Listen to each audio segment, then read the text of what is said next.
Good evening, everybody. Welcome back. I'm so glad you decided to join me tonight. Tonight, we're going to have what I think will be a remarkable conversation about something most people or a lot of people don't believe in anymore. Transformation. The idea that somebody can be redeemed, in large part, redeem themselves. People don't believe in transformation because a lot of people who use the word are not committed to what the word demands of them. And so transformation has taken on a bad vibe. People say I'm changing or I'm transformed, and people look at you side-eye. They give you a little shade. But I have some people on the program tonight who will make you believe in it again, who will remind you that redemption isn't something you read in a book. It's something that some people have embodied. They have, by whatever means, greater than them or deep within them, proven themselves able to manifest something about life and about their future that has compelled them to be totally different people. I'm telling you, you picked the right night to join me. You picked the right night to be a part of this conversation because we are going to listen and to learn and to use these two remarkable men as our guides through the twists and turns of what it means to start in one place but end up in another. I'm excited about this tonight. I'm telling you, I'm always excited though. You guys know how I am. I'm always excited about what it is we're going to talk about. Tonight's chapter, transformation, redemption. But before I bring out my guest, let's talk about some things that are going on in the larger news or larger community. Only got two things for you tonight. The first thing is shout out to the Pulitzer Prize, because the Pulitzer Prize, which is housed at Columbia University, place I used to teach, Columbia University, has given the Pulitzer Prize to Ida B. Wells.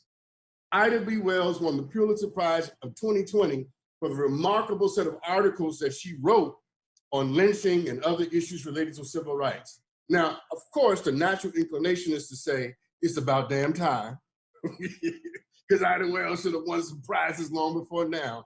But you shouldn't slap anybody in the mouth for finally doing what you think they should do. So we celebrate Columbia University and the Pulitzer Prize Committee for awarding Ida B. Wells with a well-deserved award, especially now, especially since we've seen in Georgia that lynching is still happening. You run down the street, two white men can jump off their trucks and shoot you and walk and go home and have dinner by the end of the night. You know what, I love crime shows. I watch a show called The First 48 Hours. Don't judge me. I just like the show. And when I watch that show, I often see people who get arrested and go to jail who didn't commit the crime. They just drove the person to the crime. And then the police and the prosecutor charged them because they drove somebody to the crime. Now here you got two people who shot somebody. Now, black people get arrested for driving somebody to the crime. They didn't commit the crime, they just drove them. And two white men walk away like nothing happened, and they actually killed somebody. I can't go on tonight. Tonight will be a whole nother show if I stay there. But I got some good Corona kindness for you tonight. Check it out. FedEx delivery man and driver, Mr. Jordan Price, found out that little Emma was having her 6th birthday. And because of quarantine, she couldn't have a party, couldn't have any friends over, no classmates, no schoolmates. And Jordan Price, who's just a FedEx delivery man, went out of his way and bought sundaes and cupcakes and brought it to the house for little Emma and her siblings and her parents to be able to celebrate her birthday. Now, it may not seem like much to you, but it's a lot to me, because Jordan Price didn't have to do this. That's not his daughter, it's not his sister, her parents are not his friends. He just saw another human being who needed to be celebrated, who deserved to be celebrated. And he took it within himself and in his own hands to make sure that the celebration happened. I wonder what happened in your life and in my life if the people around us decided that we deserved the celebration and they went out of their way to make it happen. Part of the reason why we're so toxic and crazy is because we didn't get enough parties. Somebody should have celebrated us more. Shout out to Price. I don't know who the hell he is, but I like him anyhow. My hero tonight is Mr. Jordan Price, other than the two guests that I have on tonight. So let me get to them. So if we're talking about transformation, there are only two people I want to talk to. Don't bring nobody else on this show because they don't know what the hell they're talking about. I want to talk to two men who can take us into sacred places to have a real conversation. Tonight, we're going to laugh a little, we're going to think a little, we're going to feel a lot, because these two men have a story to tell, and I can't wait for you to hear it. Welcome to the program, entrepreneur and businessman Marcus Bullock, and attorney and author Dwayne Betts. Welcome, gentlemen. Thank you. Thank you. Thank you so much for having us. Man, it is my pleasure. It is my honor to have both of you tonight. I'm so glad you decided to take the time to join all of us, not just me, but my audience who are watching. I honor you tonight. Let me ask both of you, as I say every night, the most important question I'm going to ask you. Dwayne, I'm going to start with you. We're in this COVID-19 situation. Here's my question. Are you okay? Yeah, I'm good. Yeah. I'm good, actually. You know, it's one of those wild things where, like, as stressful as it is, when you're forced to spend this much time with your family, you get to find out if you really, like, care about them and like to be around them. And, you know, I got two boys, me and my wife, 8 and 12. And, you know, we've been together for, like, the most time consecutively that probably we've ever been together as a family. And, like, the wall's still up, you know what I mean? A little stressful sometimes, but, you know, we good. We having a good time amidst the chaos. So it's cool. That's good. That's good. That's good. So Marcus, same question, man. Are you okay? Is your family okay? Is your circle okay? You know, I'm good. I'm happy to say I'm okay. I have a lot of elders in my family, and so the hard part is not being able to, like, go and hug my mom or go see my grandmother. So I'm more concerned about, like, my grandmother, my mom, my aunts and uncles than I am about me and my family. Like Dwayne says, like, we spend. I mean, this is the most that we spent together since my children have been born. You know what I mean? So I'm enjoying. And interestingly enough, before all of this happened, like, I would complain to Dwayne often about the challenge of being a dad that runs a company that's, you know, flying around the country, working with different families and organizations and businesses. And I would feel some of that guilt sometimes. I couldn't be home to be there with my family. So this kind of sort of forced quarantine has been unexpected pleasure. No, I can relate to that. You mentioned Mother's Day, and Sunday is Mother's Day. Hey, everybody, make sure you watch the Fox Soul Mother's Day special. Go to the website, foxsoul.tv, and check out the time and the listing in your area. But Mother's Day is coming up, and we honor and we revere our mothers. And with the spirit of a mother in my mind, thinking about my own mother, Dwayne, let me ask you a question that a mama would ask you. You ready for this? I don't know. You've been in the house, you've been quarantined, you've been around your family. And by the way, just so everybody knows, Dwayne just bought a house today. I should say my wife bought a house today. We bought a house today. Me and my wife bought a house today. Marcus, what's? You know, Dwayne, man, you know, you can't pay attention to Dwayne, bro. Like, I've learned my lesson about that, man. I've known Dwayne over 30 years, 20 years. Nah, just keep it moving. No joy, huh, Dwayne? No joy. Nah, I'm overjoyed. It's just like, you know. Okay, and here's it's a huge accomplishment. I know. Let's just keep going. Here's my question, Dwayne. Having been in the house as much as you have, how has this time blessed you? That's a good question. I will say the time has blessed me by I'm gonna pick two things, right? The first thing is actually, you know, you recognize that your kids spend a lot of time away from you, and you recognize how much work it is to teach them, to educate them, but also to keep them company and to be mindful of them. And this time has sort of blessed me because me and my wife both have been doing a lot of work to help support them. You know, my 8-year-old went from rarely ever being on a computer to having to be on a computer every day and to use Zoom. And so the time has blessed me by giving me extra time to spend with them as like a primary educator that's like really in it. And I think the second way is you actually talk to your folks more though. You know, it's strange. I was a good cellie, and you forget that, like in the penitentiary, if you ain't a good cellie, people know. It's like, I don't want to be around you for long periods of time. But when you're in the world, you know, you get to not be around people a lot. You get to be around somebody for an hour, 2 hours, and so you never really get to that breaking point where somebody actually really sees you. And so I think this time has blessed my whole family because we've been forced to like really see each other. No, that's a rich answer. So let's get to your journey and your story, because I want as much time as possible for people to really understand why you're on tonight. Both of you, as I understand it, were childhood friends. Is that right? Yeah. Marcus, how did y'all meet each other? We went to the same high school in Suitland, Maryland, and we played on the same basketball team. So Dwayne was the point guard that was, shaking and baking everybody in the court. And, he was like crushing them, and I was fighting for playing time. So I had to, make sure that I had to, go hard, and eventually we built a relationship from that. Yeah. I had one good game. But that game was nice though. You know what I mean? I thought I was gonna be Isaiah Thomas. Hey man, you got to take whatever you can get whenever it comes. One good game is better than no good games. Yeah. So you guys are what, 15, 16, 14? How old are you when you're meeting each other? When we met, we would have been like 14 and 13 or something. Because you was young like me. So we'd have met in 10th grade. I'd have been like, so like maybe 15 and 14, because we didn't. I think like 14 and 15 when we met. Yeah.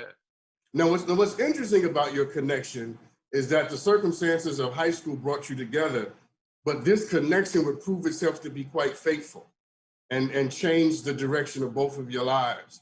Dwayne, I'm gonna ask you, take me into how this friendship, how this brotherhood, this bond began to steer itself off into some other directions that would ultimately change the course of both of your lives. Yeah, it's funny, man, because I turned 40 this year, and I find myself thinking a lot, and my youngest is 12, so he's about to be a teenager.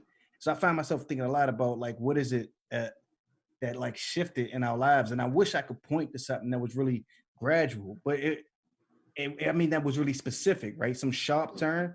But I actually feel like it was more so gradual, and I can't really point to it. I think that we both lived in neighborhoods where the range of things that we might do included stuff that we were doing, right?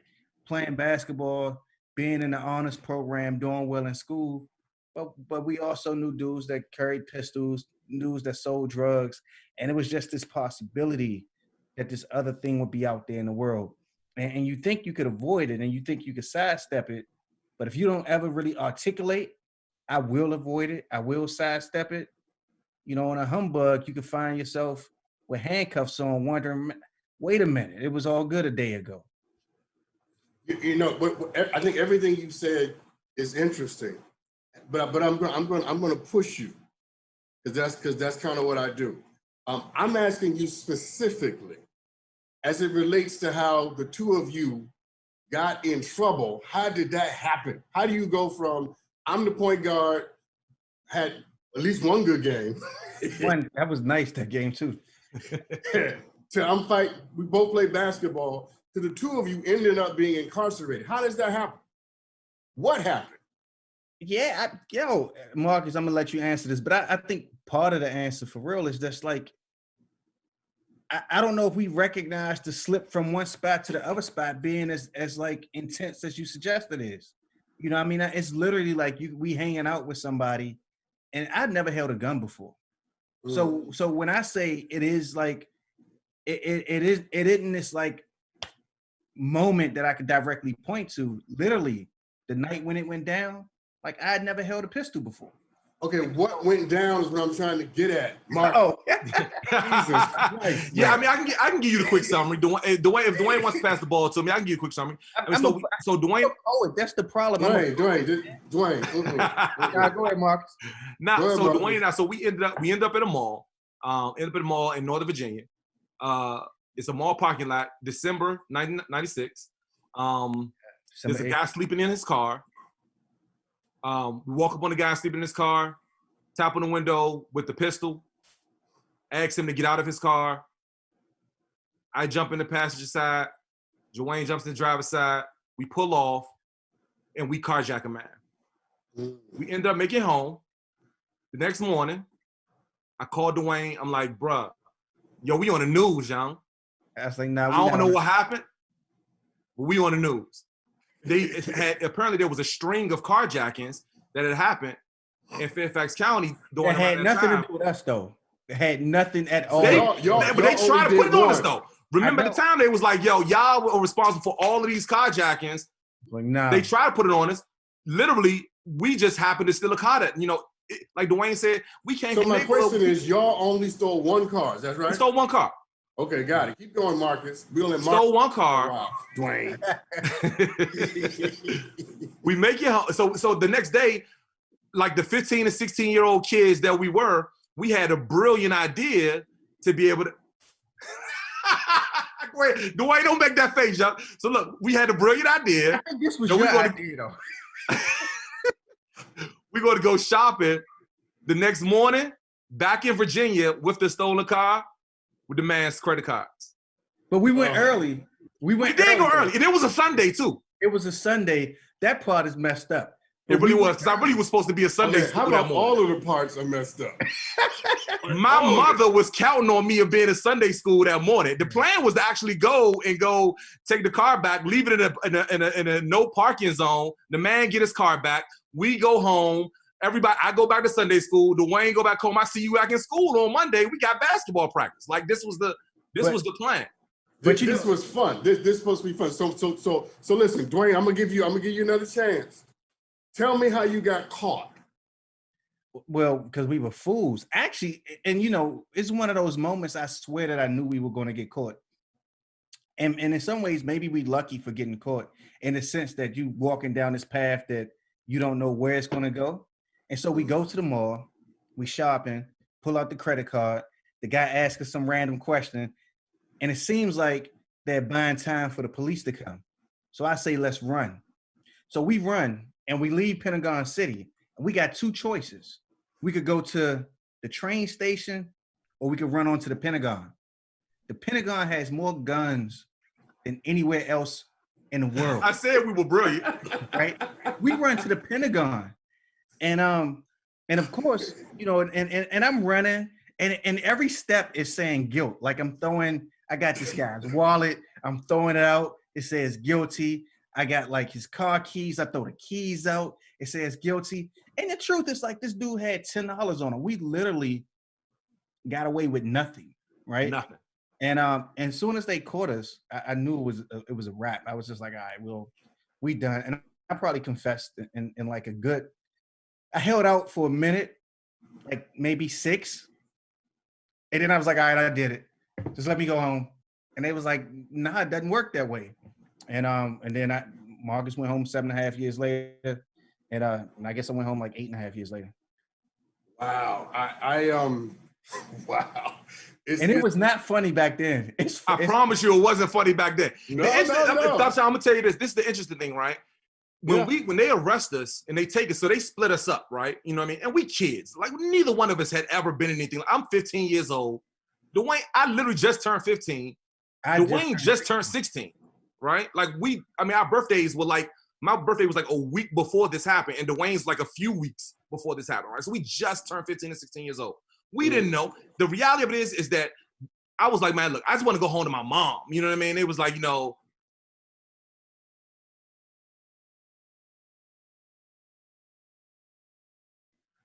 I literally just turned 15.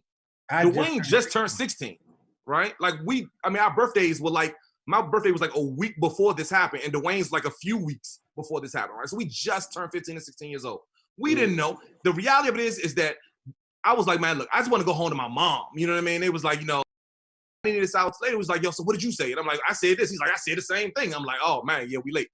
But the interesting thing was at the time, like even when all of that was going down, I still thought that I was going home like the next day. Well, what's interesting about it what's remarkable about, and here's what I'm hearing and what I'm sensing in your narrative in this part of your life, is that even though you were doing things that adults do or things that adults shouldn't do, you were still very much children, still very much kids with a 14, 15-year-old psychology that doesn't understand the consequences of what he's doing and the consequences that are going to come along, that are going to be born out of the whole rationale that allowed you to make this decision. Here's what I'm wondering, Dwayne. What would you say tonight to your 15-year-old self to convince him not to do what he did? Yeah, honestly, I think so. It's strange, right? Because we imagine that all young people have actually had a chance to like really have conversations about the decisions that they might make tomorrow. And I just don't think that I ever had conversations about the way that the decisions I was making would like change my life. I mean, at the time, I would have been a first generation college student. I didn't really know that. I understood that people my age went to prison, but I didn't really understand it. So, I mean, if I talk to myself, a woman once asked me like, "Well, tell me, will your book save my son's life?" And I was like, I don't know. But if you read my book and he reads it, then the two of you may have conversations that have a huge influence on your son's life. And so what I would do is I would have a conversation with my 15-year-old self. I didn't talk to a grown man until I was in the penitentiary. About the consequences? About more than just the consequences, about the decisions, about the role that you have in your community as a young man, about like what it means to be a teammate, what it means to be a son. I mean, it sort of runs the gamut. I think about all of this stuff that I mean, I talk to about with my sons or with the kids that I coach or with my friends. I lived in a box in which like nobody talked to really talk. And it sounds like it's making an excuse. And in some ways it is. No, like, no, it doesn't. No, it absolutely doesn't sound that way. What you're doing right now, and this is why I asked the question. My intention in asking the question is that there are a lot of people who are not having the conversation. Even now, they're quarantined in the same house with the kid who they need to be talking to. And for you to say tonight that after all you've been through, the one thing you would do with your 15-year-old self is sit his ass down and have a series of conversations with him is a remarkable gift to my audience. Marcus, I'm going to change just a little bit with you and ask you a similar question, but in a different way. What do you know now that you wish you had known when all of this transpired? That one, I lived in my own, delusions of grandeur. Like I knew that again, this wasn't the right thing to do. We knew, I wasn't crazy, right? I knew that this was against the law, right? But the people around me, my peer group, they made this sense of normalcy out of the daily activities that made me feel like, I was just being included inside of a bubble of activities that everyone around me did.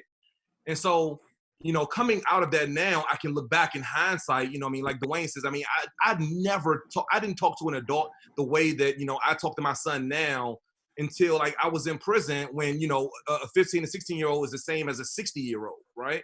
And so, in fact, even at that time, even when we got sentenced, I got sentenced to 8 years. And when I got sentenced to the 8 years, for the first 2 years, I was still like in my own little bubble thinking I'm going to go home. Literally for 2 years, I lived in denial, right? It wasn't until I was walking a prison rec yard with one of my boys, my boy Danny B, he's in his mid 50s, right? And I asked him, I'm like, yo, bro, how long have you been here? And he told me he was in there for 31 years. That's when my heart dropped to my toes and it hit me like a ton of bricks that I was actually going to have to do this time. And so learning what that meant to know that like one decision represented and how with the legal ramifications behind it, that's like one part of it, but just like seeing with one decision how it can impact the rest of your life is this conversation I have with my son now when he gets frustrated about not being able to get the batteries inside of the remote the right way. He just stows the batteries and the remote down. I'm like, yo, bro, one bad decision around you throwing something and accidentally hitting somebody in the head. Like, dude, first of all, you black and I'm raising a black boy. So, dude, you need to know that you can't hit nobody in the head. Your anger can't display this way. Let's talk about how you deal with your emotion. Let's talk about the reason why you're getting frustrated. Is the reason why you're getting frustrated because you can't get the battery inside the remote? Or is the reason why you're getting frustrated because you feel the pressure, I'm looking at you put the battery inside the remote? Because the majority of the times when you're a kid during that time, the frustrations and the desires and all of the crazy action that you pull are as a result of the onlookers and you wanting to actually respond and react the way you see others. And I want to be able to make sure that I help shift that in my son. All of that's rich and valuable. I'm glad. I'm even more glad I asked you that question. I'm gonna ask both of you this one now because I think Marcus is kind of steering us in the right direction. What was it like for you to be a teenager in an adult prison? Because both of you were sentenced to adult prisons, and you're both 15, 16 years old. What is that experience like? Yeah, it was, first, you don't really get to be 15 or 16 anymore. You know, in some ways you are, because you smaller maybe. Your voice might still crack every once in a while. I ain't have hair on my face. But in all of the ways that mattered in terms of like how you had to conduct yourself, you had to grow up real quick. And we were only together for a short time. You know, I did most of my time at spots away from him. He did most of the time at spots away from me. And so for me, I was in a different state, was real young, and didn't know a lot of people. And so I had to grow up fast, had to learn to read people really fast. And you know, the easy answer is it was terrifying, but I think it was something else though, right? Because for me, it was humbling, because I thought that I was smarter than most of the dudes I hung around. And you know, like I probably still think I'm smart, right? But and I thought Until you went to Yale. Yeah. Let's keep going. Let's keep going. But I thought I was better than my guys too, though, right? And going to prison so young and being there with some other young dudes like me around so many other just like black men, it just struck me and it humbled me and it forced me to have a completely different kind of vision for the possibilities of my life. And maybe, Marcus, I'm gonna come to you in a second, but maybe a part of what the universe knew you needed was a crash course in humility. Yeah. The logic that allows you to think that you can carjack somebody and bring the car back, yikes, and everything is gonna be okay. Yeah. Says something about something that, you know, is it. So Marcus, let me ask you this. And Dwayne, I'm gonna ask you the same question secondly. What was the most consistent feeling that you felt when you were in prison? I felt abandoned. And ironically, right, so did my mom, right? But I felt abandoned. I felt like, you know, I wanted people to come. I wanted someone to come, right? Initially, it was my mom, and then she couldn't get me out. And then it was my lawyer, and then he couldn't get me out. And then I thought I relied on the judge, and then he gave me a bunch of time. And then later it was my family, and I thought that they were going to be able to make some kind of phone call to somebody to get me out. I thought a governor would release me. I thought my girlfriend was going to continue to keep writing me. I thought that people were going to accept my collect calls. I thought that, you know, someone was going to be there to be able to help take care of me and send me money when I needed it the most. I wanted to be able to open up Christmas gifts with like my friends did. I called home and some of my friends were talking about senior trip and senior pictures, and it broke my heart. Because then while they were concerned about not being able to make senior trip, I was like, yo, I got to make commissary next week. You know what I mean? And like, our lives were just different. You know what I mean? And so I just felt abandoned. I didn't even want to talk to anybody anymore. Like when it hit me that I was going to have to do the 8 years, you know, and then they broke me away from Dwayne. Like Dwayne was to be honest, like initially when we were first arrested, like while we were staggered in certain places, like we went to jail together, and then like they wanted to keep us separated, so they put us in different blocks, and then we went to a prison down the road, and I went down there, and then Dwayne got there, and I was like, oh, my boy's here, right? Like there was some sense of comfort knowing that there was somebody that was sharing in this moment. There was a kindred spirit there, right? But every time they would break away from him, it's like, dang, like one more time I'm being stripped from everyone and everything that's close to me. And I just felt abandoned. No, that's rich. All of that's rich. Dwayne, I'm gonna ask you the same question. What was the most consistent feeling that you felt when you were in prison? I'm gonna say the opposite. I feel bad for saying the opposite, man. But Truth is the truth. I felt love though, man. And I'm gonna say this is real, right? I probably ain't got no business saying this. People think prison is a good place. It's not a good place at all. But I was like young, 5'5", 130 pounds. I ain't want to fight since second grade. And you know, and I was deeply regretful of the crime. I always was thinking, you know, being in a position where I could be a victim of violence. I felt really deeply scarred about having put somebody else in that position. And you start to imagine, you know, karma and how it's supposed to get back at you. And you get paranoid, right? But I felt like deeply loved. You know, I had guys who took me under their wing. Dudes I still know now. You know, and it's not that I had necessarily close friendships, right? But I had the kind of sustaining friendships where people stood in the gap for me. I wrote my folks a lot, you know, when I thought, I didn't understand how much they love me. And, you know, certain foolish things you do as a kid is partly because you just actually don't realize how much somebody loves you and how profoundly some fool thing you do will, will impact everybody, right? Or how valuable you really are. And I had no clue about that. You know what I mean? Like, even in my own arrogance, I didn't really see myself as needed. And in the penitentiary, I mean, that was the first place where cats was calling me professor and telling me that I was a lawyer, you know, and like calling me poet. And so, you know, I felt kind of deeply loved, that I felt humbled. But everybody don't make it. You know what I mean? And surviving is a thing, but I like Jai thrive. You know what I mean? Let me say this. Let me say this. I don't mean to cut you off to be rude, but I wanted to highlight something because you've said something that I want to honor. And that is, you know, I think everybody watching needs to understand, just because you're in the same place doesn't mean you have the same journey. Right. Both of you being in the same place had very different journeys. And that's the richness and the complexity of life. I'll use a big Yale word. That's what makes life synoptic, meaning my mind and my journey can never completely mesh or mend with yours. Our minds are synoptic, they are separate, and you two represent that. So to me, the value of what you're saying right now is to remind everybody that just because you have associations don't mean you walk away with the same truths. Marcus, tell me about a time, before we get to the upside of all of this, tell me about a time when you were incarcerated, a moment when you had to dig deep.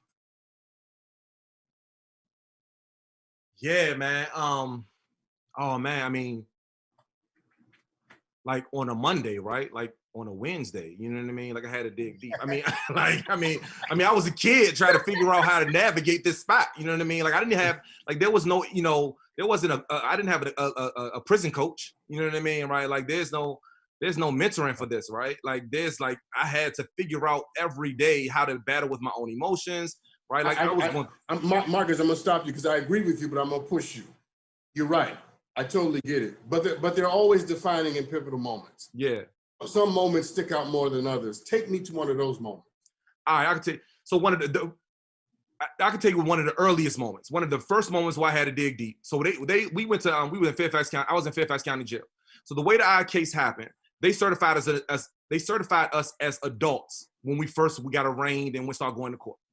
When they certified us as adults, they moved me, because when they first arrested us, they put us in a juvenile center until we started going to court. So I was there for about a month, right? They moved me from the juvenile spot to the jail on like January the 11th in '97. They moved me to the jail. I'm in a block, and I'm like, oh snap, I'm in jail. A few weeks later, maybe a month or so, they bring Dwayne over to the jail. Because they wanted to keep separate, they took me out of one of that blocks that they wanted to reserve for younger people in the jail, and they put me in a hole. They put me in a hole, and I had to live in a hole for about probably a little more than a month while I waited to go to court until they sentenced me so that I could be placed inside one of the other blocks again. While I was in a hole there during that time, I had no idea. My brain wasn't prepared to like live inside of an isolated box, like really small, as small as this screen is right? So I'm living in that box, and I'm trying to figure out how to like manage my energy. I'm a kid, and I'm bouncing off the walls, and all I want to do is go home. And I probably cried almost every night. And the reason why I was crying wasn't because I was fearful. It wasn't even because I was depressed. It was because I didn't know what to expect. I had no idea what was coming up next. And in fact, where it was, there was no windows. I didn't have there was no light, right? I didn't know the difference between day and night. The only way I would judge my time was when the officers would change their shifts, and based off the meals that they would give me in the jail. That told me like, yo, it must be breakfast time. It must be morning. It must be evening because they bring it around trays. I'm freezing cold inside of this box because they keep the jail temperature very, very low to keep infections and viruses from permeating around the facility. And so I'm freezing with a blanket that doesn't even cover the whole of my body, and I'm wondering, shivering, yo, what's going to come next? And that anxiety forced me to have to be like, yo, Marcus, I would talk to myself inside in front of this scratched up mirror that was above the toilet and sink combination. and I talk to myself, and I'm like, you know, and I didn't realize I was talking to myself. I would just try to coach myself. I would just shoot. I would just be doing push-ups. I would get up and I would recite multiplication table problems. I would do the things that helped me at least stop from crying because I just was fearful about what was going to happen next. You about to make me cry. And that was probably the first time that I had to realize, like, yo, you got to figure out how to make it through this. You was in the R cells, right? I was in R cells. Yeah. Wow. I have no words for that. I have for you just made this conversation sacred. Because unless you've been there, you can't talk like that. Yeah, it was a tough time. You can't talk like that. You know, Dwayne, you mentioned this earlier. You mentioned this word earlier. It's my favorite word, my favorite experience. You mentioned love earlier. And what I want to ask you, I'm going to ask you first, Dwayne, and then you, Marcus. Here's the question. When you were going through this, who loved you anyway? Oh, my mom. Yeah, that was easy. Yeah, my mom. And, you know, it's wild, too, because, you know, your mom would say something like, don't get locked up because I will never come to see you. And what I didn't know, actually, I should go back. When I got sentenced, and this may be the thing I'm most proud of out of my whole experience, right, is I got sentenced and they let your family speak for you. And so my folks got up there and they said, yeah, you know, why did Dwayne do it? And they like, well, Dwayne did it because he didn't have a father in the house. And I'm sitting there listening, and there was no preparation for this.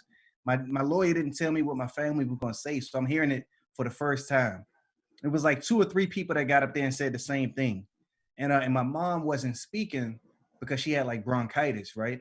But I sort of feel like some things, like sometimes a broken heart will steal your voice.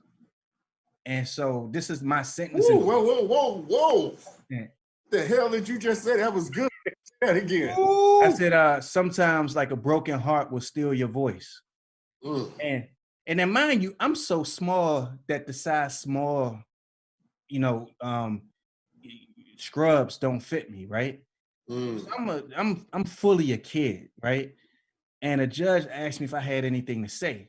And I had written a letter, but I had just heard my family say that I did it because I didn't have a dad in the house. And I felt like that said that my mom wasn't good enough. And so I stood up and I told the judge, I apologized to everybody. And then I told the judge, you know, it's really difficult for me to understand my own actions, but I did not do this because I didn't have a father in the house. And then I apologized to my mom, and maybe, you know, I say who loved me no matter what, is because what I didn't recognize, and this is like how I try to carry myself with some kind of dignity, is even in that moment when my mom wasn't speaking, she was speaking. You know, she was telling me that like I'm here, right? But I ain't got to make up nothing to try to make it seem like this is okay. And we're going to figure this out. But I'm not about to get up there and lie, right? And we ain't have no words for it. But from that point on, she, you know, my mom figured it out, came to see me all of the time. I always had a couple dollars on the books. And you know, and I came home to like a loving family and household and like a car. You know, I mean, I came home to like not just love, but also some of those material things that you need to get through the day. And I think, matter of fact, my mom she helped me pay for my paralegal course. I wouldn't be a lawyer right now if she didn't supplement that check I was getting, 35 cents an hour, you know, to help me pay for that course to become a paralegal. That was one of the things that like really hit me to what the law might be about, that will follow me years and years later. And I didn't take that course planning to be a lawyer. So, you know, for my mom, I think love was being there, but love was also being supportive of dreams that I wouldn't even articulate, you know? So I would say my mom. Well, I'll see your point and raise your point. Also, her love was not covering it up, not excusing it. Her love was her presence, and that's what I hear you say. Marcus, give me a short answer to the same question. My mom. It's not even a question. It's my mom. I mean, my mom saved my life. When I was dark and depressed, I was like, when I realized I was going to do those 8 years, like my bid just changed. I was no longer the like, oh, I'm gonna go home next week, happy-go-lucky guy, because I was that guy. Like I was like, oh, y'all go home next week. That's y'all locked up, not me. Y'all locked up. I'm here with you, but I'm gonna get out next week. This is you guys, right? The way the judge sentenced us, they sentenced us to do time in maximum security prisons, right? Well, they didn't sentence us. We didn't do it in, you know, low, mid. We were in maximum security prisons. And so Yeah. my mom saw that depression started to sit in. She literally like saved my life. She was always accepting my calls and visiting. But one day she came in and came to visit me, and she made a promise. I'm 2 years in. I got 6 years left. She makes a promise in the visiting room. She says, Marcus, I'm going to write you a letter or send you a picture every single day from this day forward until you come home. And that was the pivotal moment that completely changed my life. Wow. And she did that. And she did every single solitary day. His mom married me too. His mom married me and my wife. His mom. So your mom's a minister. Yeah, my mom. She got she's a minister. She's a pastor now. No, that's amazing. It's amazing. So listen. So you're doing 8 years and 9 years. You've taken us into that. I want to start to come out on the other side and try to understand how do you become a lawyer after that? End up going to community college, Dwayne, right? And then eventually, regrettably, going to Yale. So to do that. And then Marcus, you come out of prison and you become this visionary entrepreneur, right? Who's doing incredible things. And you are creating apps. So let's start with you, Marcus. You're creating apps and you got the t-shirt on. Tell everybody what that t-shirt means and what it represents. Yeah, so when I first came home, like I struggled like majority of the people that come home with that big F on their chest that doesn't stand for Flikshop, but it stands for felony, right? Came home, I'm 23 years old. I really can't even explain where I've been almost the last decade of my life. I finally landed a job at a paint store, making minimum wage. Ironically, I'm able to get, when Dwayne comes home about a year later, I get him a job with me at the paint store. I start this painting business with Dwayne. Dwayne and I, we start this painting business. We go out to go start like painting houses, right? We like paint kitchens, paint steps. Dwayne's like, yo, cool beans. This painting thing, this business thing, this not for me. I'm going back to school. So Dwayne goes back to college. Dwayne like, yo, this ain't me. He goes back to college, and I continue to like grow this painting business to this construction firm. I take, once we land like this, I'm skipping a lot, right? But once we land a nice size contract at BWI Airport, that completely changed my whole life, right? Now I got this big size contract. Now I'm, working with other colleges, universities, major corporations. I got $1 million firm. And then my friends who I grew up with in those sales, they were the ones that were on the other side reading those letters right along with me that my mother would write. They would look at the pictures and be like, yo, bro, what's up with your niece? How's your sister doing? And so now I'm home and they're like, yo, you act like you don't remember being here and how valuable and important mail is to us. And so I wanted to try to figure out a way to write them letters and send them pictures like my mom did for me. But the reality of it is it's just too hard to write letters and send pictures. I ain't got time to write letters. I don't even know how to print a picture off my cell phone, right? Yeah. And so I wanted to be able to find a way to help so many of the millions of people that are sitting in these cells that needed that love and comfort that I received. I was blessed to be able to have from my mom. And so we built Flikshop. And Flikshop is a mobile app that we took the revenue from the construction company to start that allows our users to be able to take a picture, add some quick text, press send, and for 99 cents, we print that real picture in text on a real tangible postcard and ship it to any person in any cell anywhere in the country. Wow. And that allows people who have smartphones and digital technology to be able to transfer that over. So people who can only get mail, it allows the two realities to connect and relate to each other. There's no internet in prison. There's no Facebook or Instagram or texting and easy emailing. None of those services really exist. And so family connections, they just, they pull apart, right? Like we think about the family connections now that we have now and we're, as we all isolated in our homes, and we see the struggle of trying to maintain those bonds. But luckily, we're able to, go on somebody's Facebook page or Instagram and do a double tap to let them know that we're still with them and we still love you. But if you're one of the millions of people that live in one of those prison cells, you just aren't blessed to be able to receive that kind of love. You can't get it. So you get out of prison, you start a construction company, you develop this app. Now, Dwayne gets out of prison. I want my viewers to get this. Dwayne gets out of prison, goes to community college, goes to law school at Yale, and he writes a book called Felon and wins an NAACP Image Award.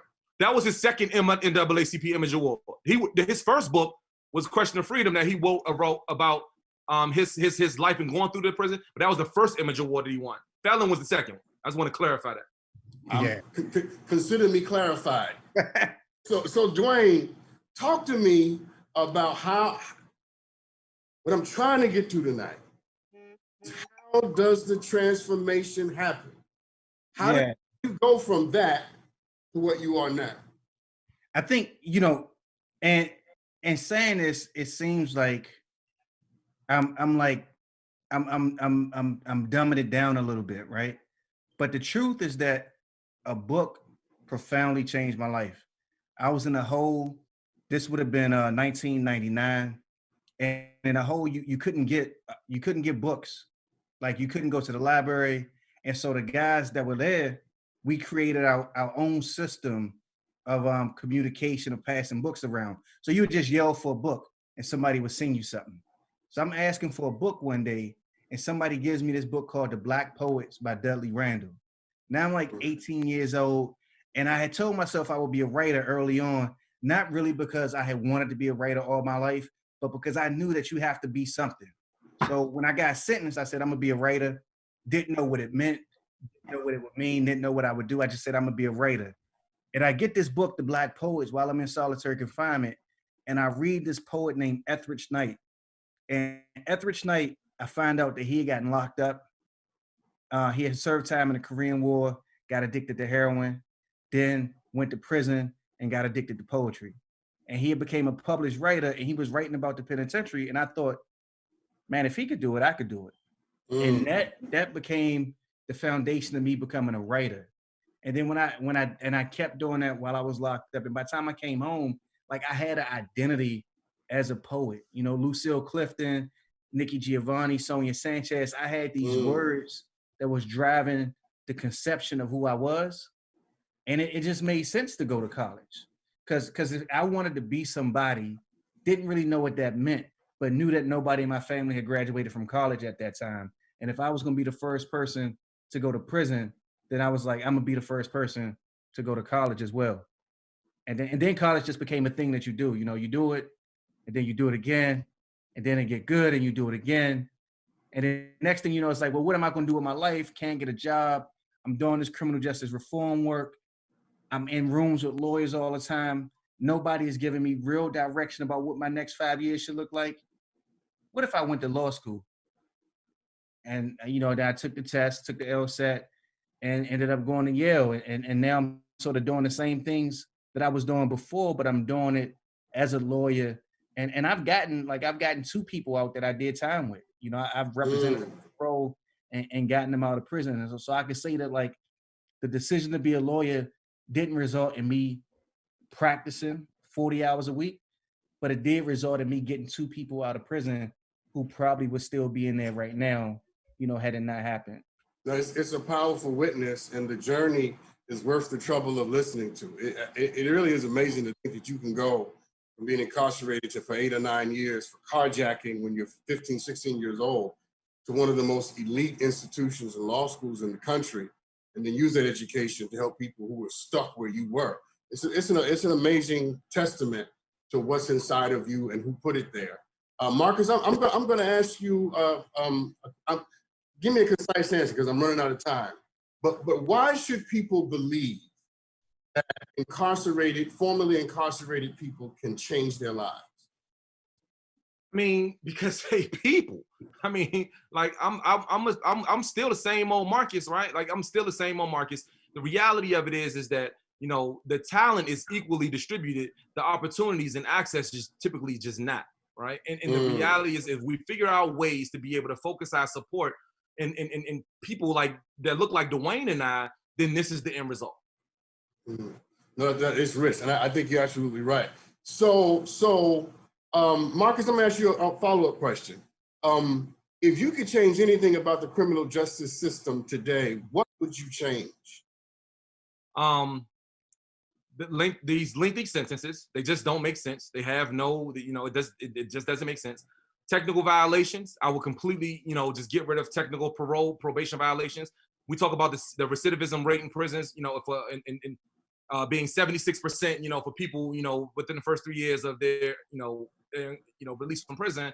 But a huge amount of that is from probation, parole violations, and this makes no sense. Yeah, I would get rid of bail. I mean, cash bail is like just crazy. I mean, yeah, that's the one thing I get rid of. Cash bail would be out. You should not, your freedom should not be dependent upon your economic circumstance. We can go keep going on that subject. I mean, it's like no. I want to change gear. I'm sorry. No, it's all right. It's all right because I'm running out of time. I got 5 minutes left. So listen, I'm going to ask each of you a series of questions, and Dwayne specifically, give me a short answer that you can muffle. See me looking at you? I got you. All right. Okay, here we go. Dwayne, what are you most proud of? I coach my son's basketball teams 4 years in a row. Marcus, same question. What are you most proud of? That my 9-year-old and my 4-year-old speak Mandarin. Wow. Okay, that is impressive. That's impressive. Yeah. Okay. Dwayne, you ready for this? Yeah. Who should play you in the movie about your life and why? Idris Elba. Mainly because people have told me that we look alike often. So I'm gonna go with Idris Elba. He a little bit taller than me, but people have said. People have told you this. A few people. My guy, I'm telling you my guy. All right, Marcus, same question. Who should play you in the movie about your life and why? When Dwayne first wrote the first book and he wrote about us, I thought that Mekhi Phifer was going to play me in the movie. And because Paid in Full was my movie, and he had some quotes in there. I was like, yo, I could see him making my Marcus faces. They don't care about you, B. I mean, I don't use the term B because I'm not from New York, but if I ever leave this game, are they still gonna love me? Let me tell you something. If a movie gets made about your life and your journey, remember I was the one who said it. All right? All right. No doubt. This is my last one for you. Think about this. What are you trying to say with the rest of your life? I am trying to tell complicated stories about people who have had troubled lives that allow all of us to recognize that their lives haven't been just troubled. I want to change the narrative, you know what I mean, for like people that's coming out of these cells. Like the reality of it is that Dwayne and I are real people.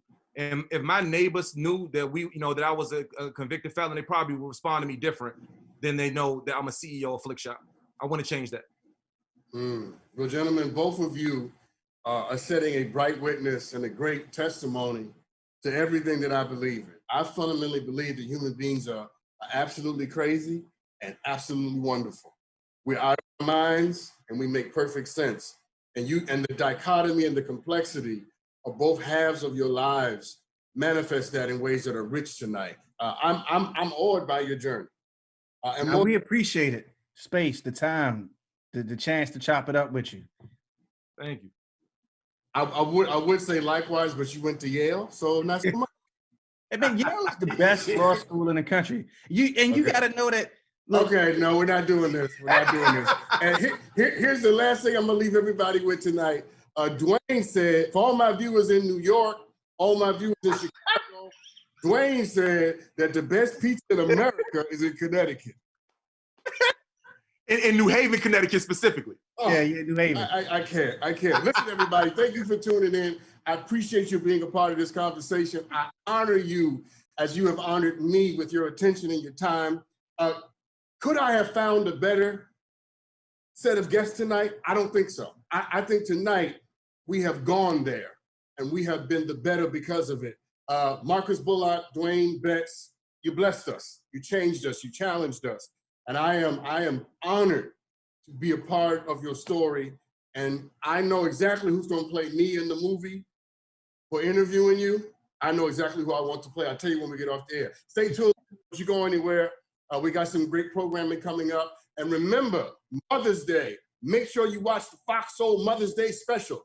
Go to the website, foxsoul.tv, and check out when it's coming on in your area. You will be blessed. Hey, be good to each other tonight. I love you.